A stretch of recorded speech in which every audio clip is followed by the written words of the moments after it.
Guys एक काफी अच्छे और काफी इंटरेस्टिंग टॉपिक के बारे में हम लोग डिस्कस करेंगे। जीएस पेपर 3 का ये टॉपिक है इंटेलेक्चुअल प्रॉपर्टी राइट्स का। तो इंटेलेक्चुअल प्रॉपर्टी राइट में आप बहुत सारी चीज पढ़ेंगे, आपके सिलेबस का ये हिस्सा है, राइट। जैसे कि पेटेंट क्या होता है, ट्रेडमार्क क्या होता है, राइट, ऐसी तमाम चीजें, कॉपीराइट क्या होती हैं, राइट। तो ऐसी तमाम चीज आप पढ़ोगे, ये बहुत इंपॉर्टेंट टॉपिक है। इस पर अभी हम एक केस पर जो है वो बात करेंगे और एक कानून पर डिस्कस करेंगे।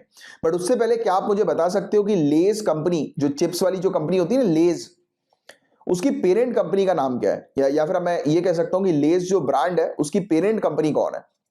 तो पेप्सिको। आप कभी लेज के चिप्स के पैकेट के पीछे देखना, पेप्सिको आपको जो है वो नजर आएगा, पेप्सिको इंडिया।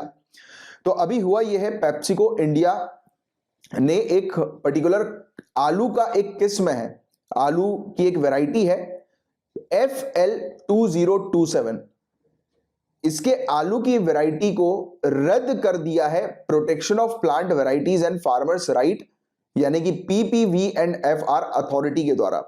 इनके PVP यानी कि प्लांट वैरायटी प्रोटेक्शन सर्टिफिकेट को रद्द कर दिया गया है। मैं आपको सिंपल तरीके से एक पहली चीज समझाता हूं, एक बेस में आपका क्रिएट करता हूं, फिर इस टॉपिक पर हम आगे बढ़ेंगे। गाइज जैसे कि मैं अपने छोटे भाई का एग्जांपल लेता हूं। मेरा छोटा भाई एक म्यूजिक प्रोड्यूसर है, राइट। उसकी कंपनी का नाम है एपिक सेंसेशन।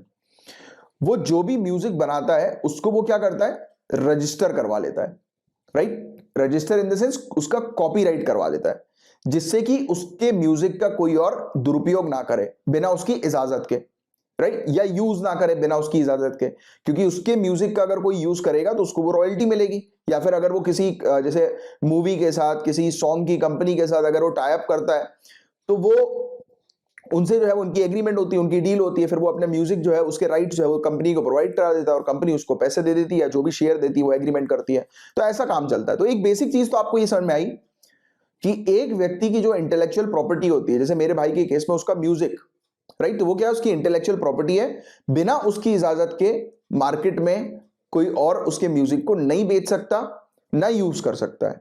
यहां तक बात क्लियर आपको? पेप्सिको इंडिया ने रजिस्टर कराई थी एक पोटैटो की वैरायटी को, एक आलू के किस्म को, जिसका नाम है FL2027। ये आलू का किस्म है, राइट, एक आलू की वैरायटी है, पोटैटो वैरायटी, जिसको रजिस्टर किया था पेप्सिको ने। अभी हुआ यह था, कुछ समय पहले की बात है, 2019 की। 2019 में पेप्सिको ने एक केस फाइल कर दिया गुजरात के बेचारे किसानों के अगेंस्ट। केस फाइल हुआ। पेप्सिको की एक आलू की वैरायटी थी जो थी FC5। हो ये रहा था कि वहां के जो किसान हैं वो इस वैरायटी की खेती कर रहे थे, जिसकी परमिशन पेप्सिको ने उन किसानों को नहीं दी थी, क्योंकि ये जो आलू का जो किस्म है, आलू की जो वैरायटी है, वो किसकी है? रजिस्टर्ड, पेप्सिको की रजिस्टर्ड है। पेप्सिको की बिना इजाजत के और कोई इसको उगा नहीं सकता। बट पेप्सिको को एक्चुअल में कानून के बारे में पता नहीं था ज्यादा डिटेल में, राइट, क्योंकि हमारा जो कानून है वो अलाउ करता है किसानों को कि किसान जो है वो जो रजिस्टर्ड जो वैरायटीज हैं प्लांट की, जो जो होता है ना कि काफी सारी कंपनी जो है वो किसी ना किसी प्लांट को या प्लांट की किस्म को अपने कंट्रोल में कर लेती हैं, अपना अधिकार में जो है वो ले लेती हैं, राइट। तो हुआ यही कि पेप्सिको को इसके बारे में, कानून के बारे में ज्यादा डिटेल में जानकारी नहीं थी कि किसान को अधिकार होता है कि किसान जो है वो वैरायटीज का यूज कर सकते हैं, यानी कि सीड्स का, क्रॉप कल्टीवेशन के लिए सीड्स का, बीज का यूज कर सकते हैं, बट वो बीज को नहीं बेच सकते, राइट, बट वो यूज जरूर कर सकते हैं। तो पेप्सिको ने जो है वो गुजरात के किसानों के अगेंस्ट केस फाइल कर दिया कि मेरी बिना इजाजत के मेरे आलू को जो है वो उगा रहे हैं ये यहाँ के किसान, राइट, गुजरात के किसान। तो ये चीज हम लोग को देखने को नहीं थी। और इसका जो आलू है, अब देखो पोटैटो यार, अब आपने आप घर में आलू काटकर तल कर चिप्स बनाओ, वो अलग होंगे, लेस के चिप्स अलग होंगे, राइट, क्योंकि वो एक अलग वैरायटी है, प्लांट की वैरायटी, यानी कि वो अलग पोटैटो है, अलग आलू का किस्म है। जब भी वो इतना इस प्रकार का हम लोग को देखने को मिलता है, उसमें कम मॉइस्चर होता है, राइट, बहुत कम मॉइस्चर उसके अंदर हमें देखने को मिलता है, इसलिए वो काफी क्रंची होता है, राइट। तो वो एक अलग आलू से जो है वो लेस बनता है। और वो जो आलू है वो किसके पास था? पेप्सिको के पास था। अभी उसकी एक आलू की जो वैरायटी है, किस्म जो है, उसको रद्द कर दिया है, राइट। तो ये चीज हमें देखने को मिली है न्यूज में। तो न्यूज ये है कि protection of plant varieties and farmers rights, यानी कि पादप प्रजाति एवं कृषक अधिकार संरक्षण जो अथॉरिटी है, प्राधिकरण जो हमें देखने को मिलते हैं, इन्होंने रद्द कर दिया है पीवीपी सर्टिफिकेट को, यानी कि protection of plant variety certificate को आप कह सकते हो कि प्लांट वैरायटी प्रोटेक्शन सर्टिफिकेट, या फिर हिंदी में जो पादप प्रजाति किस्म सुरक्षा जो है का जो सर्टिफिकेट जो प्रोवाइड किया जाता है, जो प्रमाण पत्र जो प्रोवाइड किया जाता है, वो PPV&FR अथॉरिटी ने रद्द कर दिया है पेप्सिको इंडिया का, या फिर पेप्सिको इंडिया होल्डिंग का, PIH का। और जो पोटैटो की वैरायटी है जिसको रद्द किया गया है, FL2027 वैरायटी को रद्द किया गया है। तो इन शॉर्ट आपको एक चीज क्लियर हो गई कि पेप्सिको की एक आलू की जो वैरायटी थी, प्रजाति थी, जिसका राइट्स जो था वो पेप्सिको के पास था, अब वो राइट उससे छीन लिया है हमारी अथॉरिटीज ने वेरियस ग्राउंड्स पर। एक तो पब्लिक इंटरेस्ट एक ग्राउंड जो है वो लिखा है कि पब्लिक इंटरेस्ट के आधार पर, यानी कि जनहित में नहीं था ये प्रमाण पत्र, राइट, यानी कि ये पंजीकरण प्रमाण पत्र जो था वो जनहित में नहीं था। तो एक ऐसी चीज यहां पर सामने आई। सर्टिफिकेट जो था वो ऐसे व्यक्ति को प्रोवाइड किया गया था जो एलिजिबल नहीं था, ये चीज लिखी गई कि क्यों रद्द किया गया।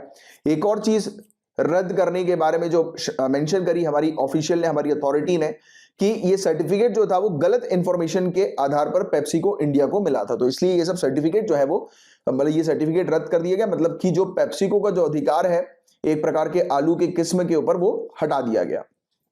तो पूरा मुद्दा शुरू होता है 2019 से, जैसा मैंने भी आपको समझाया कि पेप्सिको ने कुछ किसानों के ऊपर जो है वो केस फाइल कर दिया था, राइट, और बट हालांकि उसने केस जो है वो वापस ले लिया था। एंड में जो है उसने बोल दिया कि मैं जो है वो शांतिपूर्वक इस केस को जो है वो रिजॉल्व करूंगा, नहीं तो बहुत करोड़ रुपए का फाइन जो है वो किसानों के ऊपर उसने लगा दिया था। यानी कि बोला था कि किसान मेरी बिना इजाजत के मेरे आलू के वैरायटी का उपयोग कर रहे हैं तो उनके ऊपर मैं जो है वो फाइन इम्पोज करूंगा, राइट। तो ये चीज हमें देखने को मिलती है। हालांकि ये मुद्दा इंटरनेशनली भी चला गया था 2019 में, राइट। बट आपको बता दें गाइस कि जो ये PPV&FR अधिनियम 2001 का है, इसकी धारा 39 जो है, सेक्शन 39 जो है, इसमें विशेष रूप से कहा गया है कि किसी भी किसान को किसी भी किस्म की फसल या यहां तक कि बीज को तब तक उगाने और बेचने की अनुमति है जब तक कि वे पंजीकृत प्रजाति के ब्रांडेड बीज बेचने का कार्य नहीं करते। तो क्लियरली मेंशन है कि किसान जो है वो क्रॉप कल्टीवेशन कर सकते हैं, यानी कि उस बीज का उपयोग कर सकते हैं क्रॉप कल्टीवेशन के लिए, राइट, उगाने के लिए, राइट, प्लांट्स को उगाने के लिए कर सकते हैं बीज का यूज, बट वो डायरेक्टली बीज को सेल नहीं कर सकते, बीज को बेच नहीं सकते। तो ये चीज इस अधिनियम में हम लोग को देखने को मिलती है। तो अब मैं आपको एक अधिनियम के बारे में एक थोड़ा सा आइडिया देता हूं, क्योंकि ये केस तो आई थिंक करंट अफेयर्स में क्या है वो आप समझ गए होंगे प्रॉपरली। अब थोड़ा सा और डिटेल में थोड़ा घुसते हैं, थोड़ा एग्जामिनेशन की आप तैयारी कर रहे हो तो इस पर्टिकुलर कानून के बारे में भी आपको पता होना चाहिए। तो पादप प्रजाति एवं कृषक अधिकार संरक्षण अधिनियम 2001, the protection of plant varieties and farmers right, यानी कि PPV&FR एक्ट 2001 के बारे में बात करेंगे। सबसे पहली चीज तो ये 2001 में लागू किया गया कानून था। International union for the protection of new varieties of plants 1978, यानी कि पौधों की नई किस्म के संरक्षण हेतु अंतरराष्ट्रीय संघ 1978 के अनुरूप यह पर्टिकुलर कानून बनाया गया है। इस कानून के अंदर रिकॉग्नाइज किया जाता है किनको, कमर्शियल प्लांट ब्रीडर्स को और किसान के अधिकारों को। तो ये कमर्शियल प्लांट ब्रीडर्स कौन है, वाणिज्यिक पादप प्रजनक कौन है, ये ऐसे ब्रीडर्स हैं जो कमर्शियल लेवल पर, यानी कि एक प्लांट का प्रोडक्शन करते हैं, प्लांट को प्रोड्यूस करते हैं, उसको उगाते हैं बेचने के पर्पस के लिए, बेनिफिट करने के पर्पस के लिए। तो उनका अधिकार, किसान के अधिकार, किसान जो है हमारी कंट्री के अंदर जो किसान है गाइस वो छोटे किसान है। अगर हम कंपेयर करते हैं हमारी कंट्री के किसान को यूएसए के किसान के साथ, तो यूएसए का जो किसान है वो एक बिजनेसमैन है। ये जो चीज जो मैं आपको बता रहा हूं ना, अगर आपने ध्यान से एनसीईआरटी पढ़ी होगी तो ये सब चीजें उसमें लिखी हुई हैं प्रॉपर तरीके से। इसलिए आप सिविल सर्विसेज की तैयारी कर रहे हो तो it is very important for you कि प्रॉपर तरीके से आप एनसीईआरटी को पढ़ें, राइट। आपको सिलेक्शन मिल के रहेगा बट प्रॉपर तरीके से, प्रॉपर स्ट्रेटेजी के थ्रू आपको तैयारी रखनी है अपनी। अब ध्यान से सुनिए, ये जो कानून है ये ट्रिप्स जो एग्रीमेंट है उसको भी फॉलो करता है, उसको भी रिकॉग्नाइज करता है, उसको भी इंप्लीमेंट करता है। कोई मुझे बता सकता है ट्रिप्स का फुल फॉर्म क्या है? ट्रिप्स का फुल फॉर्म बताएं। ट्रिप्स का full form trade related aspects of intellectual property rights, बौद्धिक संपदा अधिकारों के व्यापार संबंधी पहलू। तो ये ट्रिप्स है। कोई बता सकता है नीचे कमेंट बॉक्स पर लिखकर कि ट्रिप्स जो है वो किसका एग्रीमेंट है? WTO, वर्ल्ड ट्रेड ऑर्गेनाइजेशन की मेंबर कंट्रीज का ये एग्रीमेंट है, ट्रिप्स। तो इसमें इंटेलेक्चुअल प्रॉपर्टी राइट जो है, जो अधिकार हम लोग को देखने को मिलते हैं, बौद्धिक संपदा अधिकार, तो इसके संरक्षण के लिए ये एग्रीमेंट है मेनली इंटरनेशनल लेवल पर, ट्रिप्स एग्रीमेंट। तो इसमें क्योंकि प्लांट की वैरायटी जो है, अब हमने बात करी ना इंटेलेक्चुअल प्रॉपर्टी की, कि प्लांट की वैरायटी भी जो होगी वो किसी ना किसी के अंडर जो है वो चली जाएगी, जिसने उस वैरायटी को जो है वो बनाया होगा। इवन आपको गाइस एक इंटरेस्टिंग बात बताऊं तो किसान भी जो है वो प्लांट की ब्रीडिंग करते हैं, राइट, और उससे वो एक नई प्रजाति भी बनाते हैं। तो इसलिए किसान के अधिकार भी यहां पर शामिल किए गए हैं। किस पर्पस के लिए? कि इकोनॉमिक इंटरेस्ट को देखते हुए भी, और इवन जो प्राइवेट और पब्लिक सेक्टर है और रिसर्च इंस्टीट्यूशन जो है, उनके सभी के इंटरेस्ट को देखते हुए इस कानून को बनाया गया, तैयार किया गया, राइट। तो ऑब्जेक्टिव इस कानून का हम लोग को क्या देखने को मिलता है, जो 2001 में जो है ये लाया गया, PPV एंड FR एक्ट। तो इसमें एक इफेक्टिव सिस्टम जो है वो लेकर आना है, किस पर्पस के लिए? प्लांट की वेराइटीज के प्रोटेक्शन के लिए, किसानों के अधिकार के लिए, प्लांट के ब्रीडर्स के अधिकार के लिए एक इफेक्टिव सिस्टम लेकर आना है, और इंकरेज करना है कि नई नई प्लांट्स की वैरायटी का डेवलपमेंट हो। रिकॉग्नाइज करना है और प्रोटेक्ट करना है किसान के अधिकारों को, कि उन्होंने जो कंट्रीब्यूट किया है, राइट, किस चीज के लिए कंट्रीब्यूट किया है? संरक्षण किया है, इंप्रूव किया है, प्लांट जेनेटिक रिसोर्सेज को अवेलेबल करवाया है नई प्लांट की वैरायटीज के डेवलपमेंट के लिए। अब आप बोलोगे, एक क्वेश्चन आएगा आपके माइंड में, सर किसान कैसे प्लांट की वैरायटी को संरक्षित कर रहे हैं? उगाकर। तो किसान का एक बड़ा रोल है गाइस। किसान का एक रोल तो यह है कि किसान हमें फूड सिक्योरिटी प्रोवाइड कराता है, राइट, पूरे दुनिया भर को फूड सिक्योरिटी प्रोवाइड करा रहा है। दूसरा रोल यह है कि वो प्लांट्स को कंजर्व कर रहा है, प्रोटेक्ट कर रहा है, उसका संरक्षण कर रहा है। अगर किसान प्लांट्स को उगाना बंद कर दें तो प्लांट्स खत्म नहीं हो जाएंगे? खत्म हो जाएंगे।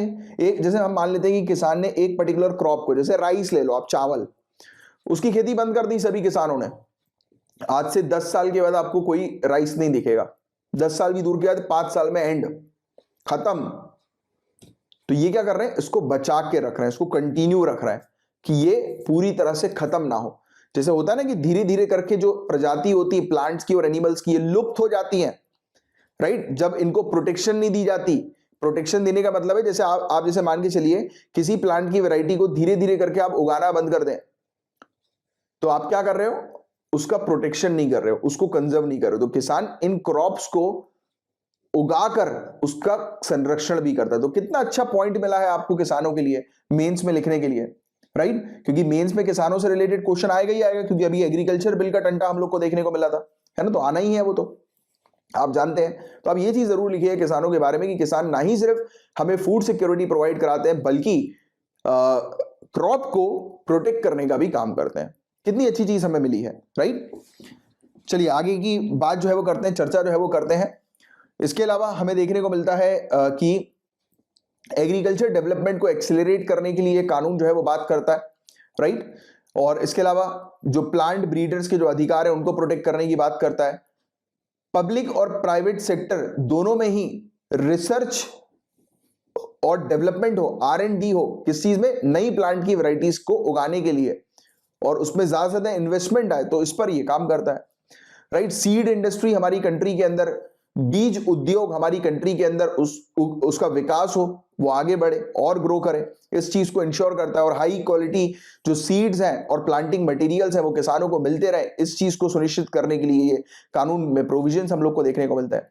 इस कानून के अंदर हम 3 अधिकारों की बात करेंगे। एक अधिकार जो ब्रीडर्स को मिलते हैं, एक अधिकार जो किसानों को मिलते हैं, और एक अधिकार जो रिसर्चर्स को मिलता है।